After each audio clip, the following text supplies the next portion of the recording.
Alright, so magandang araw muli sa inyong lahat mga ka-maestro. So nagbabalik na naman tayo ngayon para dito sa ating panibagong video.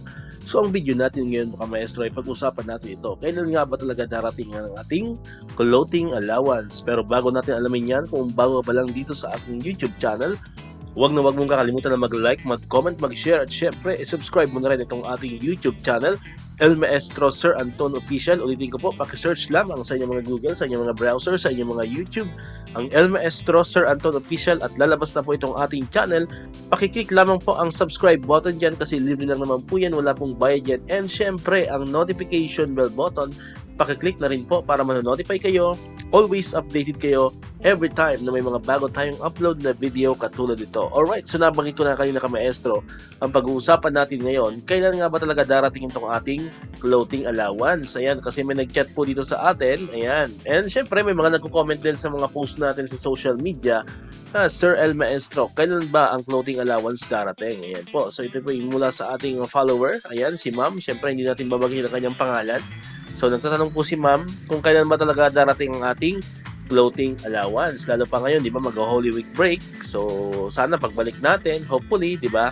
So based po sa ating pagkakaalam, hindi pa naman po nababago yung schedule po ng releasing ng ating clothing allowance. So based po sa mga previous year na natatanggap po natin itong ating clothing allowance, nakalagay po doon na clothing allowance will be released not earlier than the first day of April. Alright, so maliwanag po doon na starting April 1, so yung pong ating mga kasamahan sa mga SDO personnel po na in charge dyan, ay sa tingin ko po ay start na po nilang ayusin yan, lahat ng mga documents na kailangan, no, para ma-release po yung ating clothing allowance. Pero syempre, nakadepende pa rin po yan sa mga SDOs natin. Alright, so hindi naman po yan kadalasan sabay-sabay.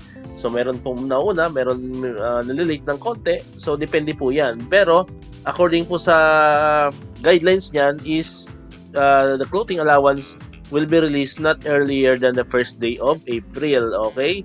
So hindi naman ibig sabihin na April 1 ay matatanggap na natin yan mga ka-maestro, no? So usually from April 1 to April 15, no, diyan kadalasan natin natatanggap yan, no, based sa mga experiences natin at sa mga naalala ko din sa iba't ibang mga SDO. Diyan po nag-range yan April 1, April 15 or April 1 to April 15. Pero meron pa rin mga, based sa mga nakakalap nating information, meron pa rin mga SDO na minsan nasa 20 plus na ng April na re-receive yung kanilang mga clothing allowance. So hopefully ay maasikaso agad po yan. And syempre mas maganda nga, di ba, kung sabay-sabay tayo na para hindi naman tayo nagkukumparahan. Baka sabihin naman ng iba, bakit kami wala pa, yung iba meron na, di ba? Ay nakadepende na, no, sa bawat SDO natin. So abang-abang na lang po tayo. Pero malinaw po ang releasing po ng clothing allowance, malinaw po yon.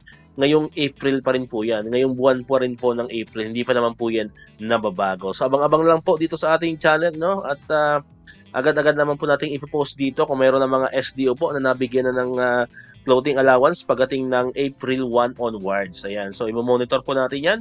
Kaya kung hindi ka pa nakapag-subscribe sa channel ko, abay subscribe ka na, no? Para pag may mga bago tayong updates, no? Hindi lang sa clothing allowance, pati sa mga PBB and any bonuses, no, mga updates regarding sa mga teachers benefits natin.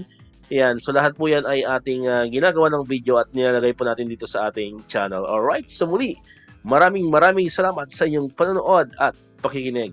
Once again, El Maestro, see you on my next vlog. Bye bye!